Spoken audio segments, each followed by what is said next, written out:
구독, 좋아요, 그리고 공유까지도 눌러주시면 저에게 도움이 되겠습니다.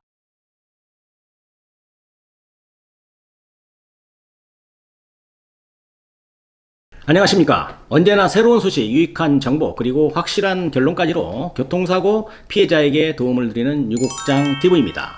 오늘은 교통사고 후에 피해자분들 중에서 말이죠. 특히 마음이 좀 여린 피해자가 있습니다. 그 다음에 자신의 어떤 의사표현을 잘 하지 못하시는 분도 있고요. 또 사회 경험이 좀 적은 분들, 젊은 청소년들이죠.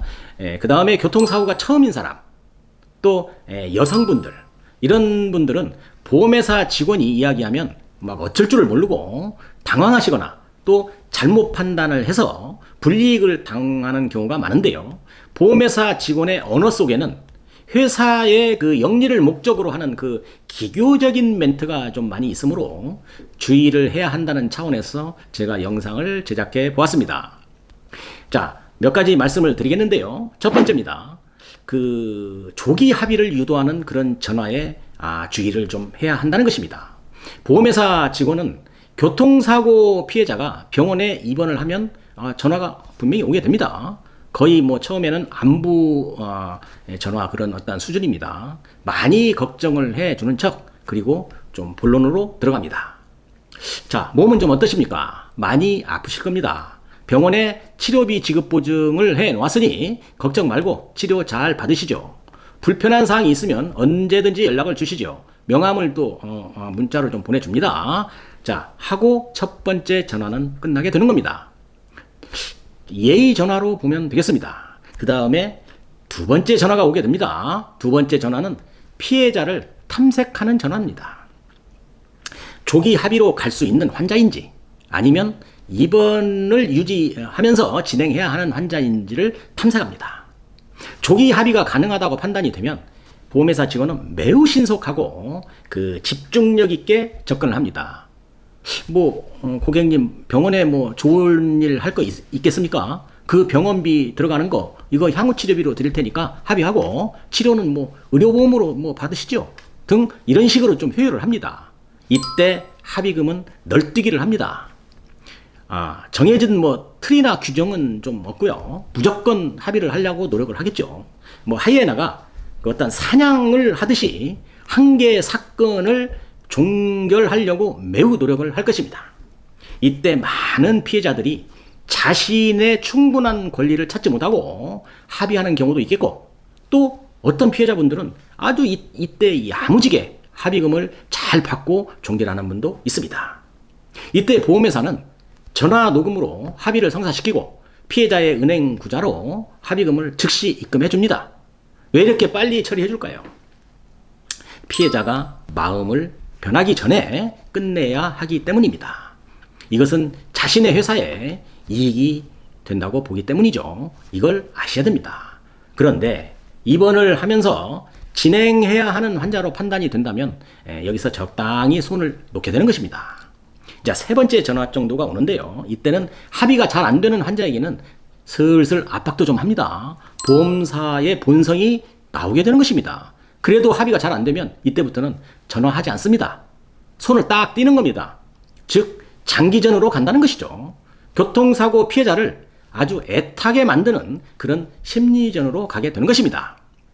큰 타이틀에서 두 번째입니다. 치료 기간이 길어지면 합의금이 줄어든다는 말입니다. 과실이 아주 많은 경우가 아니라면 일반적으로 치료 기간이 길어진다고 해서 합의금이 줄어드는 경우는 없는 겁니다. 특히 장애가 남을 수 있는 피해자들은 입원 기간이나 치료 기간이 길어지면 합의금이 더 늘어나면 늘어나지 줄어들지는 않습니다. 이것이 기본적인 계산법이죠. 보험회사 직원의 정직하지 못한 멘트가 되겠습니다. 만약에 골절 환자나 장애가 남는 환자의 경우에는 입원이 한 달 늘어날수록 일실수익이죠. 일 못한 거 한 달치가 금액이 늘어난다고 보시면 되겠습니다. 이런 이야기로 피해자들의 판단을 아주 흐리게 하면 안 된다는 것입니다. 피해자들의 현명한 판단이 그래서 요구된다는 것이죠. 자, 큰 타이틀에서 세 번째입니다. 의료 자문을 보내서 합의금을 많이 주겠다는 말씀인데 의료 자문의 허구성은 아주 말도 못합니다. 객관성도 없고 왜 해야 되는지도 잘 모르겠습니다. 보험회사의 의료 자문이라는 것이 말입니다. 의사가 환자도 보지 않고 그 어떤 영상과 CD 있죠. 영상 CD와 서류만으로 환자의 상태를 판단해서 의사의 어떤 자문 결과라고 하는 소견서를 작성해 주는데요. 뭐 순전히 비객관적이고 믿을 수 없는 그런 의견이 되겠습니다. 보험회사에서는 피해자와 좀 쉽게 합의를 하기 위한 하나의 요식행위로 보면 정확할 것입니다. 아마도 보험회사 입장에서는 한 2가지 정도를 염두에 두고 자문을 요구하는 것으로 보여집니다. 첫 번째는요. 자문 결과는 어차피 보험회사와 좀 연관이 있는 그런 의사에게 할 것이니까 결과는 보험회사에 좀 유리할 거 아닌가. 그 결과로 피해자를 좀 압박해서 합의를 좀 유도하겠다는 그런 의미일 겁니다. 자, 두 번째는 피해자와 합의를 하고 나서 보험회사는 기업이므로 감사 제도 같은 거 이런 거 있을 겁니다. 감사에서 왜 이런 금액을 주고 합의를 했느냐고 할 때 담당은 이러한 자문의 결과가 있어서 그걸 토대로 합의금 산출해서 합의금을 주었습니다 라고 하기 위한 것이 아닌지 저는 그렇게 생각을 좀 합니다. 자, 오늘은 보험회사 직원들이 이 3가지, 제가 설명해드린 3가지 방법으로 교통사고 피해자와 합의하기 위한 공략 수단으로 사용되어지는 것에 대해서 제가 설명을 드렸습니다. 참고하시면 큰 도움 되실 겁니다. 다음 시간에도 더 좋은 컨텐츠로 여러분을 찾아뵙도록 하겠습니다. 오늘 영상도 도움이 되셨다고 한다면 구독, 좋아요, 그리고 공유까지도 눌러주시면 저에게 도움이 되겠습니다. 감사합니다. 유국장TV였습니다.